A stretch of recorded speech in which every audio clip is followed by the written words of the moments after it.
प्यारे बच्चों, यह वीडियो कक्षा 7 के लिए है। नईदीप मणि का संस्कृत पाठ्य पुस्तक के वीडियो के इस भाग में आज हम लोग चतुर्दश पाठ के पश्चात पंचदश पाठ के बारे में जानेंगे।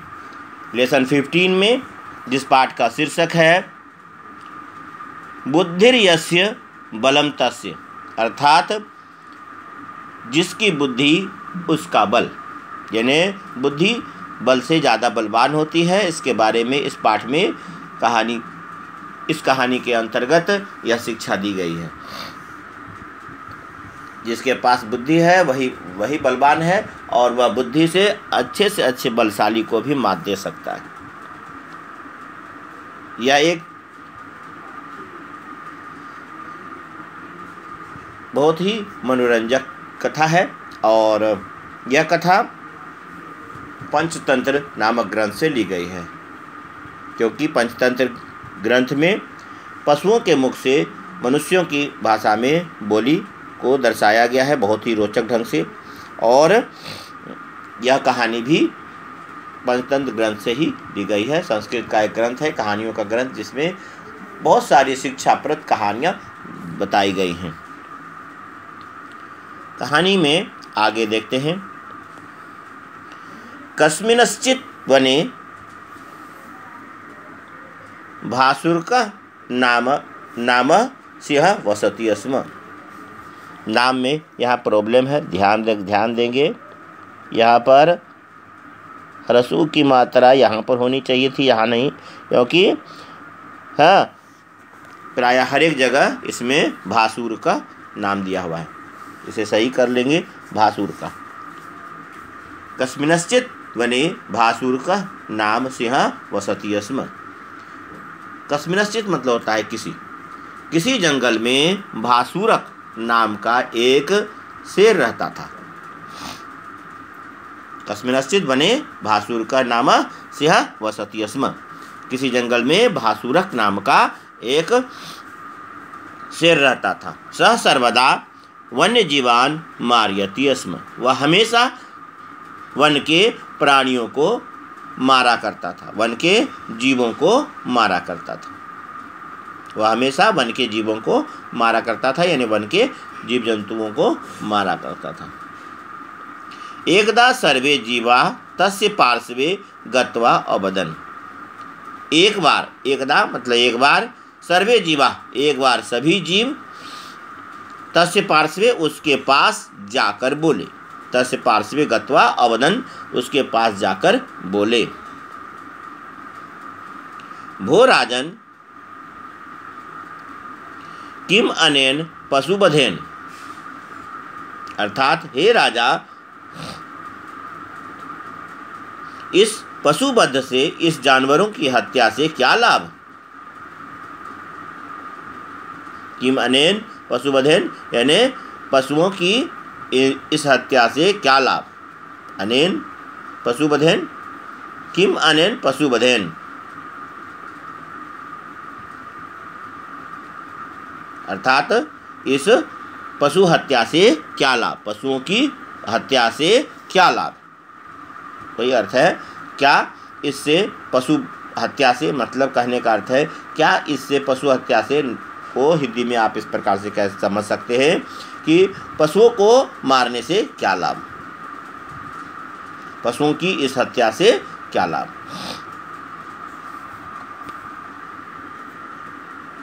वयं क्रमेण प्रतिदिनम एकम मृगम तव भक्षणार्थम प्रेषयिष्यामः। अर्थात हम सब क्रम से, यानी रोज प्रतिदिन बारी बारी से, तो क्रम से कहा गया है। वयं क्रमेण प्रतिदिनम एकम मृगम तब भक्षणार्थम प्रेषयिष्यामः। हम सब क्रम से हर रोज एक पशु तुम्हारे खाने के लिए भेज दिया करेंगे। हम लोग क्रम से प्रतिदिन एक पशु, मृग, यहाँ पर मृग हिरण नहीं कहा है, पशु, कोई भी पशु को, हर एक पशु की बारी आने वाली थी और इस प्रकार से वह उसको खाने के लिए भेज दिया करता था। तो ऐसा उन लोगों ने सोचा कि फिर एक दिन में बहुत सारे जानवरों को जो मारता है तो एक दिन में एक जानवर को खाकर वह संतुष्ट हो जाएगा और उसको मेहनत भी नहीं करना पड़ेगा। इस प्रकार से कम जानवर मारे जाएंगे।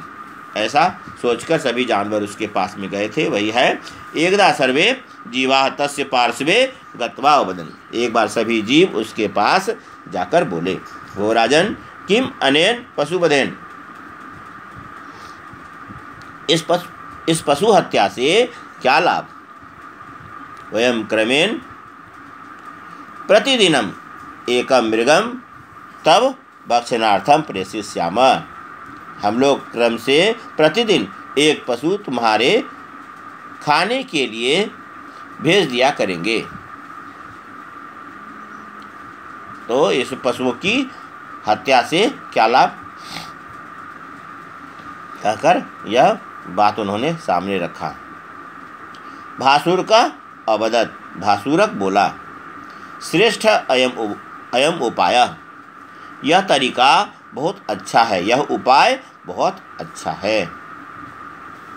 एवं संयम कृत्वा सर्वे पशवः निर्भया वने भ्रमन्ति स्म।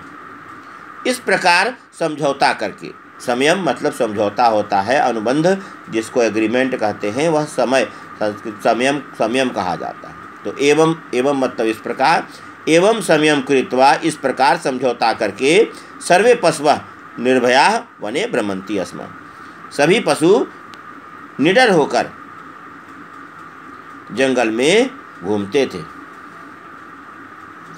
यानी जंगल में घूमने लगे थे। एवं संयम कृत्वा सर्वे पशवः निर्भया वने भ्रमन्ति स्म। इस प्रकार समझौता करके सभी पशु निडर होकर जंगल में घूमने लगे थे, यानी घूमने लगे। यस्य पशोः वारः भवति स्म सः सिंहस्य आहाराय प्रतिदिनं तस्य समीपे गच्छति स्म। जिस पशु की बारी होती थी, यस्य पशोः वारः भवति स्म, जिस पशु की बारी होती थी,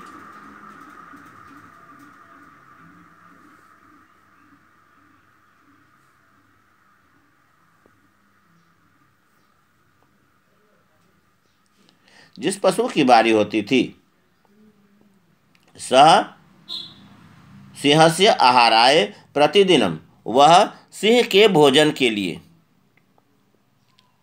प्रतिदिन उसके पास जाता था।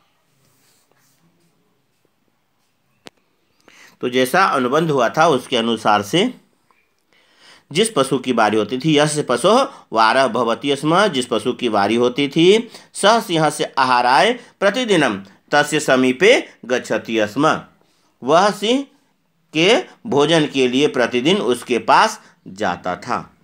एकदा एकस्य शस्कस्य वारः आसीत्।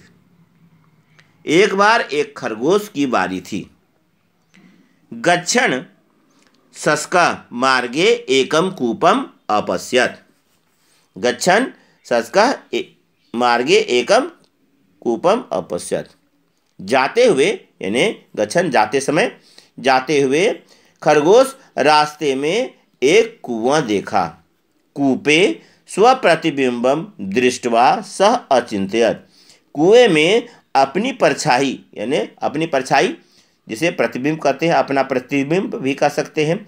तो कुएं में अपना प्रतिबिंब देखकर वह सोचा, अहो भव्य उपायः अस्ति, अहो सुंदर उपाय है। अहम तम भासुरकम अस्मिन् एव कूपे पातिष्यामि। अर्थात मैं तम भासुरकम, उस भासुरक को, अस्मिन् एव कूपे, इसी कुएं में, इस ही मतलब इसी कुएं में गिरा दूंगा।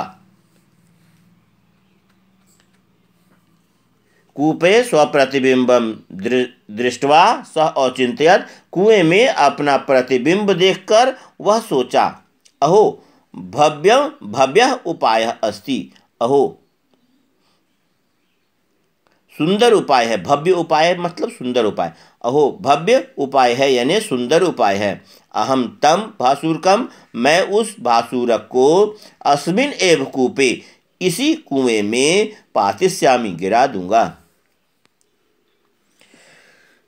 तो इस प्रकार से कहा है कि एक बार एक खरगोश की बारी थी। एकदा एकस्य शस्कस्य वारः आसीत्।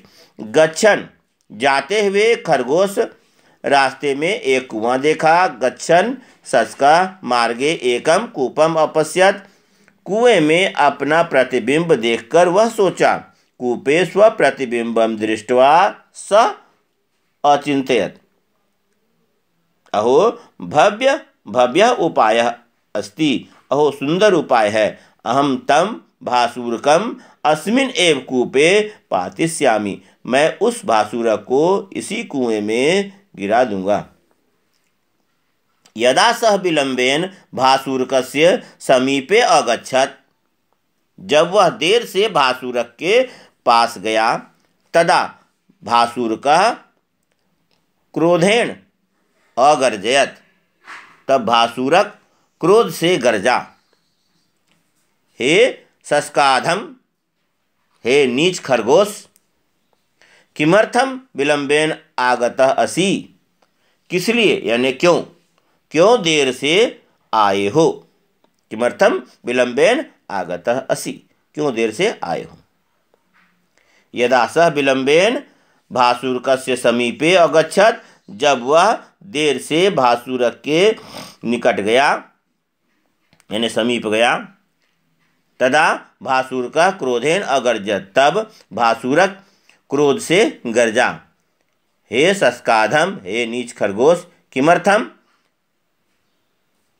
विलंबेन आगतः असि, क्यों देर से आए हो। शस्कः सविनयम् अकथयत्, खरगोश विनम्रतापूर्वक बोला यानी नम्रतापूर्वक कह सकते हैं, विनम्रतापूर्वक। खरगोश नम्रतापूर्वक कहा। शस्कः सविनयम् अकथयत्, खरगोश नम्रतापूर्वक कहा। हे स्वामिन, हे स्वामी, अत्र मम अपराधः नास्ति, यहाँ मेरा अपराध नहीं है। मार्गे एकम अन्यस्यः अमिलत, रास्ते में एक दूसरा शेर मिला। मार्गे एक अन्यस्यः अमिलत, रास्ते में एक दूसरा शेर मिला। अकथयत् च, और कहा। यत कि सह एव अस्य वनस्य राजा, वह ही इस जंगल का राजा है। शस्कः सविनयम् अकथयत्, खरगोश नम्रतापूर्वक कहा। भो स्वामिनः, हे स्वामी, अत्र मम अपराधः न अस्ति, यहाँ मेरा अपराध नहीं है। मार्गे एकः अन्यस्यः अमिलत, रास्ते में एक दूसरा शेर मिला। अकथयत् च, और कहा। यत कि सह एव अस्य वनस्य राजा, यानी रास्ते में एक दूसरा शेर मिला। खरगोश कहता है रास्ते में एक दूसरा शेर मिला और कहा कि वह ही इस जंगल का राजा है। इसके बाद भासुर का अवदत, भासुरक बोला। यदि एवं तर्हि माम तत्र नय, यदि ऐसा है, यदि एवं तर्हि, यदि ऐसा है, माम तत्र नया, मुझे वहां ले चलो। येन अहम तम चौरसिंहं मारित्वा स्वस्थं भवामि, जिससे मैं उस चोर शेर को, तम चौर सिंहम, उस चोर शेर को मारकर स्वस्थ हो जाऊं, यानी अपने मन को शांति प्रदान करूं, को कहते हैं स्वस्थ होना। यह भासुर का अवदत, भासुरक बोला। यदि एवं तर्हि, यदि ऐसा है, यदि एवं मतलब यदि ऐसा है, तर्हि माम तत्र नय, तो मुझको वहाँ ले चलो। येन अहम तम चौर से हम मारित्वा स्वस्थम भवामी, तो मैं उस चोर शेर को मारकर स्वस्थ हो जाऊं, यानी मारकर अपने मन को संतुष्ट कर लूं, इसलिए स्वस्थ हो जाऊं कहेंगे। तदा शस्क भासुरकम कूपस्य समीपम अनयत, तब खरगोश भासुरक को कुएं के पास ले गया। अकथयत च, और कहा, आगच्छ तम चौर से हम अत्र एव पश्य, आइए उस चोर शेर को यहाँ ही देखिए। तदा शस्क भासुरकम कूपस्य समीपे अनयत अकथयत च, तब खरगोश भासुरक को कुएं के पास ले गया और कहा, आगच्छ तम चौर से हम अत्र एव पश्य, आइए उस चोर शेर को यहाँ ही देखिए। भासुर का कूप मध्ये आत्मनः प्रतिबिंबम दृष्ट्वा सिंहनादम अकरोत्, भासुरक कूप मध्य, भासुरक कुएं के बीच में, आत्मनः प्रतिबिंबम अपनी परछाई, दृष्टवा देखकर, सिंहनादम अकरोत् शेर का गर्जन कहते हैं, शेर का गर्जन ना कह के इसे सिंहनाद कहेंगे। सिंहनाद किया, सिंहनाद मतलब शेर गर्जन किया, मतलब गर्जा ना कह के यहाँ पर शेर की गर्जना कह सकते हैं। शेर की गर्जना किया मतलब शेर की आवाज़ होती है उसे सिंहनाद कहते हैं। भासुरक कुएं के बीच में अपनी परछाई देखकर सिंहनाद किया। भासुर का कूप मध्ये आत्मना प्रतिबिंबम दृष्ट्वा सिंहनादम अकरोत्, सिंहनाद किया। प्रतिशब्देन तस्य नाद द्विगुणः अभवत्, प्रतिध्वनि से उसकी आवाज़ दोगुनी हो गई, डबल आवाज़, दोगुना आवाज़, गूंज गया आवाज़ तो प्रतिध्वनि के कारण से, प्रतिध्वनि से तस्य नाद द्विगुणः अभवत्, प्रतिध्वनि से उसकी आवाज़ दोगुनी हो गई। तम शत्रुम कूप मध्य मत्वा,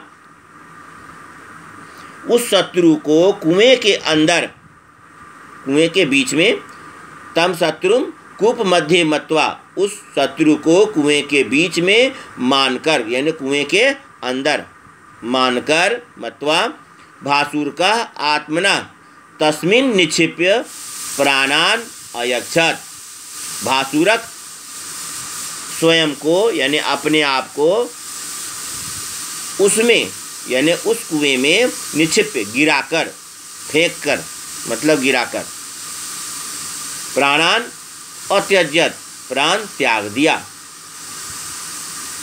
तम शत्रुम कूप मध्य मत्वा, उस शत्रु को यानी उस दूसरे शेर को, उस शत्रु को कूप मध्य, उस शत्रु को कुएं के अंदर यानी कुएं के बीच में मानकर, भासुर का आत्मना तस्मिन् निक्षिप्य प्राणान अत्यज्यत, भासुरक अपने आप को उसमें फेंक कर यानी उसमें गिराकर, उसमें फेंक कर ही कहेंगे, निक्षिप्य का मतलब फेंकना होता है, उसमें फेंक कर प्राणों को त्याग दिया, प्राणान अत्यज्यत, प्राणों को त्याग दिया। तत्पश्चात सर्वे जीवा सुखेन तस्मिन् बने अवसन, उसके बाद सभी जीव यानी सभी जानवर उस जंगल में सुख से रहने लगे। तत्पश्चात सर्वे जीवा सुखेन तस्मिन् बने अवसन, उसके बाद सभी जीव सुख से उस जंगल में रहने लगे। अतः सत्यमेव उच्यते, इसलिए सच ही कहा गया है, बुद्धिर्यस्य बलम तस्य, जिसकी बुद्धि उसका बल। यह इस पाठ का पाठ वर्णन था। अपने सुविधा के अनुसार से इस पाठ वर्णन को आप रिपीट करें और इसे सुने समझें और इस कथा के संस्कृत वाक्यों के हिंदी अनुवादों को अपने CW और SW कॉपी में लिखें। तत्पश्चात यहाँ पर वर्ड मीनिंग्स दिया हुआ है। वर्ड मीनिंग्स को बोलकर पढ़कर आप याद करें ताकि आपको पाठ को समझने में आसानी होगी और इन शब्दों को याद करेंगे। इन शब्दों का प्रयोग प्रश्नोत्तर में भी किया जा सकता है। नए धातु भी हैं। मार मतलब मारना, पात मतलब गिराना, पातयति कहते हैं, हाँ, तो गिराया। इस प्रकार से प्रेस मतलब भेजना, छिप मतलब फेंकना, यदा तदा जब तब, तरी मतलब तो या फिर, यत मतलब कि, अतः इसलिए, भक्षणार्थ, भक्षण जो अर्थ भक्षणार्थ संधि है, बुद्धिर्यस्य, बुद्धि जो यस्य बुद्धिर्यस्य, सस्काधम, सशक जोर अधम सस्काधम, किम जोर अर्थम किमर्थम, सत्यम जोर एव सत्यमेव। इस प्रकार से आइए इस पाठ के पाठ वर्णन के बाद इस पाठ के प्रश्नोत्तर को जानते हैं। इस पाठ के प्रश्नोत्तर में जो प्रश्न दिया गया है उसका एक शब्द में जवाब लिखना है। 3 प्रश्नों को अपने उत्तर पुस्तिका में यानी अपनी नोटबुक में लिख लेंगे और उसके सामने में जो ब्लैंक दिया हुआ है या ऑप्शन को ना लिखेंगे, ब्लैंक को लिख लेंगे और ब्लैंक को लिख करके इसके जवाबों को लिखेंगे। प्रश्नों को सही से उतार लेंगे अच्छी तरह से। तो पहला प्रश्न पूछा गया है, भासुर का कान मारयति स्म। तो भासुरक किसको मारता था? तो ये इस प्रकार से आप लिखेंगे, भासुर का कान मारयति स्म, तो वन्य जीवान, सामने में वन्य जीवान लिख लेंगे उसमें से, और ऑप्शन में तीसरा ऑप्शन है वन्य जीवान। और उसके बाद है ख नंबर, एकदा कस्य वारः आसीत्, वहाँ पर भी है एकदा कस्य वारः आसीत्, तो सस्कस्य, खरगोश की बारी थी तो सस्कस्य हो जाएगा। शशक की बारी थी, एकदा सस्कस्य वारः आसीत्, तो वहाँ पर कस्य के स्थान पर सस्कस्य के लिए एक शब्द का जवाब होगा सस्कस्य। सस्कः मार्गे किम अपश्यत्, तो सस्कः मार्गे कूपम अपश्यत्, कूप कुआं, कूपम अपश्यत्।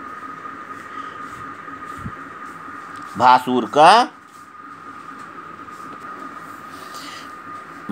का कूपे कस्य प्रतिबिंबम अपश्यत्, भासुर का कूपे कस्य प्रतिबिंबम अपश्यत्, भासुरक कुएं में किसका प्रतिबिंब देखा?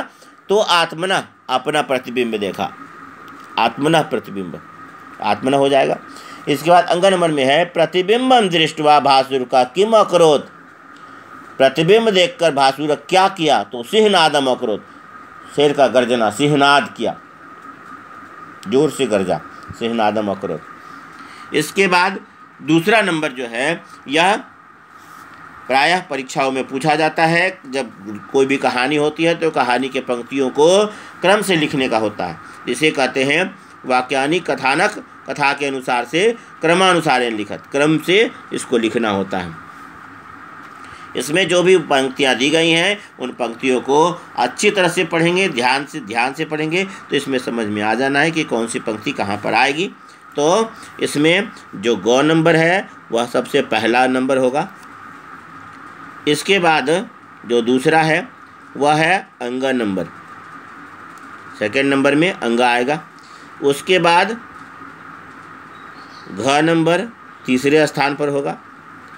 उसके बाद चौथे स्थान पर इसमें 6 नंबर होगा। फिर 5वें स्थान पर इसमें ख नंबर होगा। उसके बाद 6ठे स्थान पर इसमें च नंबर होगा, जो अपने जगह में है लगभग च नंबर। और 7वें स्थान पर क नंबर होगा।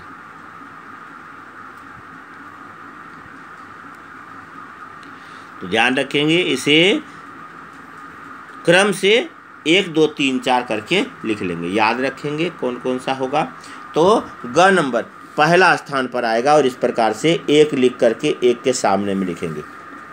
कस्मिंश्चित् वने भासुर का नाम सिंह बसति स्म।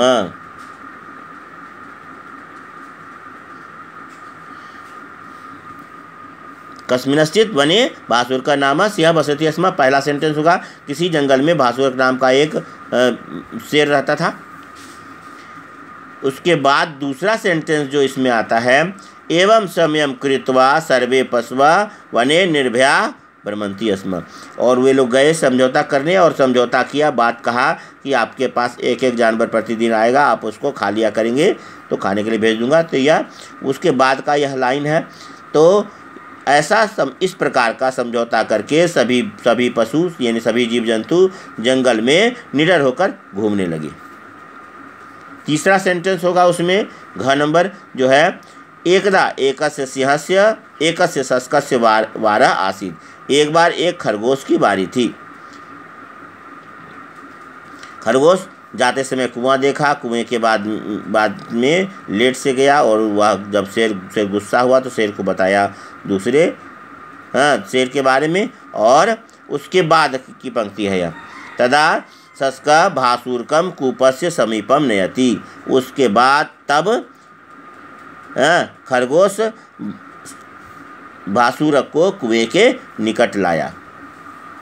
उसके बाद पांचवा पंक्ति होगा, भासूरकः कूप मध्ये आत्मना प्रतिबिंबम दृष्ट्वा सिंहनादम अकरोत्। भासूरक कुएं के बीच में अपना प्रतिबिंब देखकर सिंहनाद किया।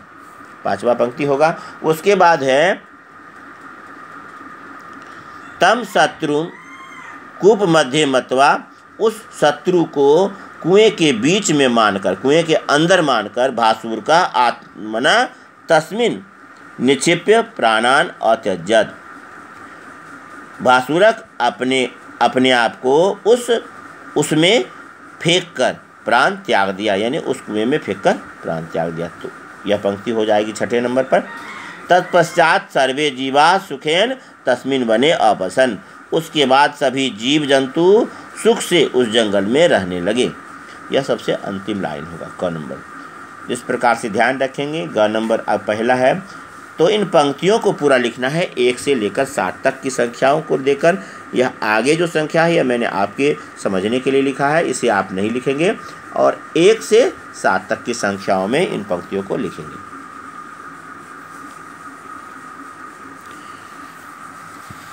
इसके पश्चात भाषा अवबोध में धातु, जैसे सब पद परिचय में धातु परिचय होता है, वैसे ही शब्द परिचय होता है, शब्द रूप का शब्द परिचय। यहाँ पर शब्द रूप के शब्द दिए गए हैं, उसका शब्द परिचय होगा, जिसमें मूल शब्द, लिंग, विभक्ति और वचन के अनुसार से इस सारे चीज़ों का परिचय देना है। यानी इसमें कौन सा मूल शब्द है, इसमें कौन सा लिंग लगा है, या इसमें कौन सी विभक्ति है, और यह किस वचन में है। तो शब्दों को पहले लिख लेंगे और उसके अनुसार से उसके विभक्तियों को बनाएंगे। तो जीवान, पहला है जीवान, क्रमेण, फिर दिवसे, शस्कान और आहाराय, इसे लिख लेंगे। तो जीवान में जो मूल शब्द है वह है जीव, एक तरफ से लिखेंगे। जीवान में मूल शब्द जीव है, क्रमेण में क्रम है, दिवसे में दिवस है, शस्कान में शशक है, और आहाराय में आहार है। इस प्रकार से पांचों शब्दों को लिख लेंगे। इसके बाद जीवान पुल्लिंग शब्द है, पुल्लिंग लिख देंगे, पू लिख करके शून्य देंगे, शॉर्ट में भी हो जाएगा। क्रमेण, क्रमम होता है, इसका मूल शब्द में आता है तो वह नपुंसकलिंग है, क्रम। दिवस में भी दिवसम होता है तो यह भी नपुंसकलिंग का शब्द है। शस्कान पुल्लिंग का शब्द है, आन की मात्रा लगी हुई है ऑलरेडी, यह भी पुल्लिंग है, यह भी पुल्लिंग है। फिर आहाराय, यह भी नपुंसकलिंग का शब्द है, आहारम होता है, उसका आहाराय रूप है। अब जीवान में जीव है, पुल्लिंग है, इसमें द्वितीय विभक्ति का प्रयोग किया गया है, और द्वितीय विभक्ति के बाद जो आन की मात्रा है बहुवचन में होती है, इसलिए द्वितीय विभक्ति के बाद बहुवचन। क्रमेण में एन की मात्रा है, तृतीय विभक्ति है, और तृतीय विभक्ति का पहला रूप होने के कारण से एक वचन है। दिवसे, दिवसे में सप्तमी विभक्ति है, दिवसे में सप्तमी विभक्ति और एक वचन है, सप्तमी विभक्ति लगाकर एक वचन। शस्कान, शस्कान में आन की मात्रा है, द्वितीय विभक्ति बहुवचन। दिवसे में सप्तमी विभक्ति एक वचन, कर्मेण में तृतीय विभक्ति एक वचन, और जीवान में द्वितीय विभक्ति बहुवचन। उसी प्रकार से संस्कान में द्वितीय विभक्ति बहुवचन। आहाराय चतुर्थी विभक्ति एक वचन पहला शब्द।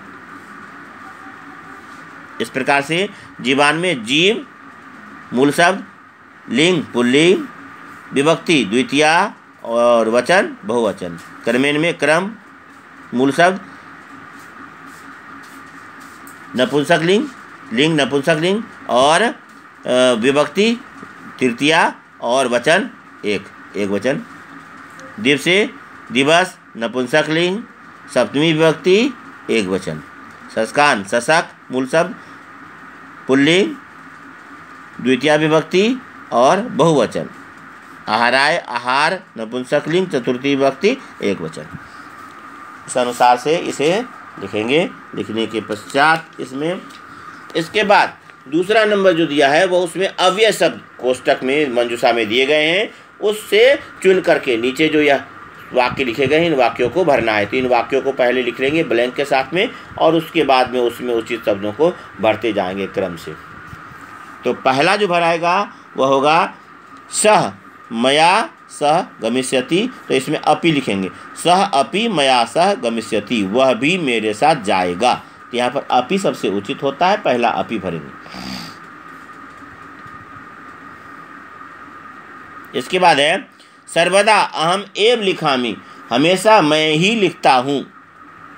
सर्वदा अहम एव लिखामि, हमेशा मैं ही लिखता हूँ। तो अहम एव दूसरा सेकंड नंबर, इसमें कुछ बराबर में जा रहा है। पहला अपि, दूसरा एव, तीसरा तरही है। तो यहाँ पर एव है। फिर तीसरा नंबर में यदि अहम पठामि तर्हि त्वम अपि पठसि, यदि मैं पढ़ता हूँ तो तुम भी पढ़ते हो। तो तरही यहाँ पर हो जाएगा तीसरे नंबर में तरही। इसके बाद घ नंबर में है तस्य मित्रम आगमिष्यति। तो यहाँ पर स्व होगा। तो स्व जो पांचवा शब्द है उस पांचवें शब्द को स्व को यहाँ पर लिखेंगे चौथे में। तो स्व मतलब कल उसका मित्र आएगा। तो स्व के लिए स्व यहाँ पर सबसे उचित होगा, स्व लिखेंगे, कल उसका मित्र आएगा। फिर अंग नंबर में यह है माता यक्षति तदा सह भोजनम भक्ष्यति। तद यदा अगर होता तो वो भी सही होता, लेकिन इसमें यदि दिया है तो वह भी सही है। यदि माता यक्षति, यदि माता देती है, तदा स भोजनम भक्ष्यति, तब वह खाना खाता है। भोजन भक्षण करना यानी खाना खाना। यदि माता देती है तब वह खाना खाता है। तो यदि इसमें उचित शब्द है तो अंगा नंबर में यदि होगा। फिर 4 नंबर में है सुकन्या। फिर रिक्त स्थान है खिन्ना अस्ति। रिक्त स्थान में किमर्थम भरेंगे, क्योंकि पीछे प्रश्नसूचक चिन्ह है और किमर्थम मतलब किस लिए होता है, क्यों। सुकन्या किस लिए खिन्न है यानी क्षुब्ध है, कहते हैं झुंझलाहट जब आदमी रहता है तो उसे खिन्न होना यानी क्षुब्ध रहना कहते हैं।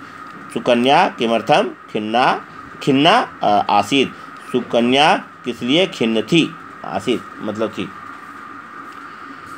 इसके बाद तीसरा नंबर में प्रकृति प्रत्यय विभागम कुरुत। तो प्रकृति प्रत्यय को अलग करना है। इसमें अगर उपसर्ग होता है तो उपसर्ग को अलग करते हैं, इसलिए आपकी पुस्तक में 3 भाग दिया हुआ है। प्रकृति प्रत्यय मतलब उपसर्ग भी अलग करना। इसमें एक में भी उपसर्ग नहीं है, इसलिए इसका जितना भी भाग होगा इसका 2 भाग टूटेगा। इस सभी में कत्वा प्रत्यय का प्रयोग किया गया है। पीछे देख रहे हैं त्वा लगा है तो कत्वा। तो पहला जो है गत्वा, इसका रूप इस प्रकार से होगा गमज और कत्वा गत्वा। फिर ख नंबर में है भूज और कत्वा भूतवा होकर। ग नंबर में क्रीज और कत्वा कृत्वा क्रीज और कत्वा। दृश्य और कत्वा दृष्टवा का दो पार्ट बनेगा। जैसे गत्वा का गम और कत्वा हुआ, भूतवा का भू और कत्वा हुआ, कृत्वा क्री और कत्वा हुआ, वैसे दृष्टवा दृश्य और कत्वा। ध्यान रखेंगे मूर्धन स्व है यहाँ पर तालव्य स्व हो जाता है। तो दृश्य और कत्वा दृष्टवा। फिर भक्षित्वा भक्ष जोर कत्वा भक्ष ईत्वा। भक्ष में ईत्वा लगता है य लगा के, तो भक्ष जोर कत्वा भक्षित्वा। ज्ञात्वा ज्ञाजोर कत्वा ज्ञात्वा जानकर। इस प्रकार से गत्वा गमजोर कत्वा, भूतवा भूजोर कत्वा, कृत्वा क्रीजोर कत्वा, दृष्टवा दृश्य जोर कत्वा, भक्षित्वा भक्ष जोर कत्वा और ज्ञात्वा ज्ञा जोर कत्वा। चौथा नंबर संस्कृतेन अनुवादम कुरु, संस्कृत में अनुवाद करना है। किसी नगर में एक राजा रहता था, तो ये हो जाएगा कस्मिनश्चित नगरे।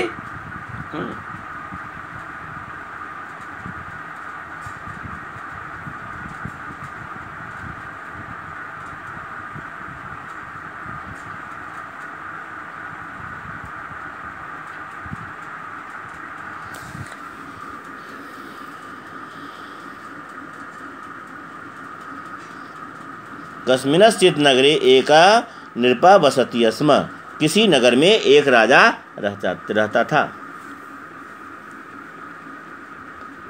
उसके बाद है सिंह जोर से गरजा।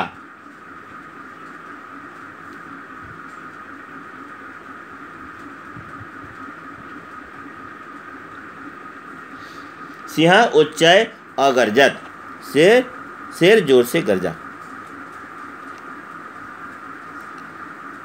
सिंह उच्चय अगरजत। उसके बाद है एक बार राजा जंगल में गया, एकदा नृपा वनम अगच्छत, एकदा नृपा वनम अगच्छत। वने बहवः पशवः अवसन्, जंगल में बहुत सारे जानवर रहते थे, यानी बहुत सारे पशु रहते थे।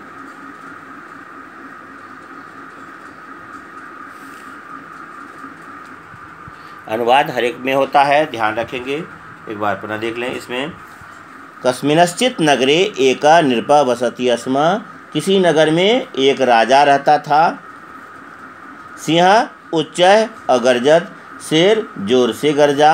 एकदा नृपा वनम अगच्छत, एक बार राजा जंगल में गया। वने बहवः पशवः अवसन्, जंगल में बहुत से पशु रहते थे। बुद्धि और बल में बुद्धि ज़्यादा अच्छी होती है और बुद्धि के द्वारा अच्छे अच्छे बलवान को भी धराशाही किया जा सकता है, इसलिए कहा गया है। तो बुद्धिर्यस्य बलम तस्य, जिसके पास बुद्धि है उसके पास बल है। इस पाठ में हम लोग इस ज्ञान को पाते हैं और यह आपका 15 लेसन था। इसके बाद 16th लेसन है, यह पूर्व में ही मैंने वीडियो बनाया हुआ है इसका, आप इसे देखें, पढ़े, समझे और इसके प्रश्नोत्तर के साथ में वीडियो बना हुआ है। इसके साथ ही आपका यह पुस्तक का पुस्तक भाग समाप्त हुआ। इसमें लेसन 15 तक के वीडियो क्रम से हैं। 1, 2, 4 के बाद 16 नंबर इसलिए बनाया है क्योंकि इसमें उपसर्ग के शब्द थे और इसमें प्रत्यय के भी शब्द आए हैं, तो इसका प्रत्यय का भाग इसमें जो दिया हुआ है, प्रत्यय के भाग का वीडियो भी मैंने पहले ही बना दिया है। आप मेरे इसी चैनल पर देख सकते हैं। यह कत्वा तुमुन और लेप का है, तो इसमें इस पाठ में भी कत्वा का प्रयोग किया गया था।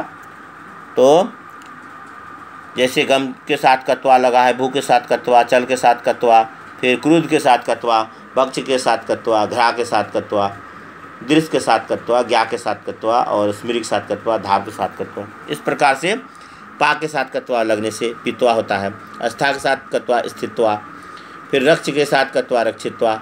इस प्रकार से पच के साथ कत्वा पक्त्वा और नम के साथ कत्वा नत्वा, दा के साथ कत्वा दत्वा, लिख के साथ कत्वा लिखित्वा, पट के साथ कत्वा पठित्वा और हस के साथ कत्वा हसित्वा, खाद के साथ कत्वा खादित्वा, वध के साथ कत्वा उदित्वा, शब्द बदल जाता है, उदित्वा, क्री के साथ कत्वा क्रीडित्वा, प्रच्छ के साथ कत्वा पृष्ठवा, त्यज के साथ कत्वा त्यक्त्वा, ह्री के साथ कत्वा हृत्वा, नी के साथ कत्वा नीत्वा, जी के साथ कत्वा जित्वा, पूज के साथ कत्वा पूजित्वा और त्रि के साथ कत्वा त्रित्वा और क्री के साथ कत्वा कृत्वा।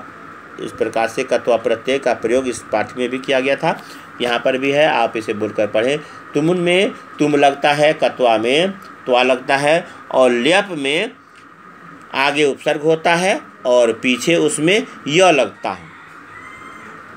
इतने का अंतर है इसमें। जैसे विज्ञाय, विहस्य, विजित्य, विचिन्त्य, संस्मृत्य, संपच्य, संरक्ष्य, संपठ्य, संभूय, संकथ्य, संभक्ष्य, संगृह, प्राप्य है, प्रणम्य और निर्गम्य। यह सब में पीछे य लगा है, सब में लीलप है।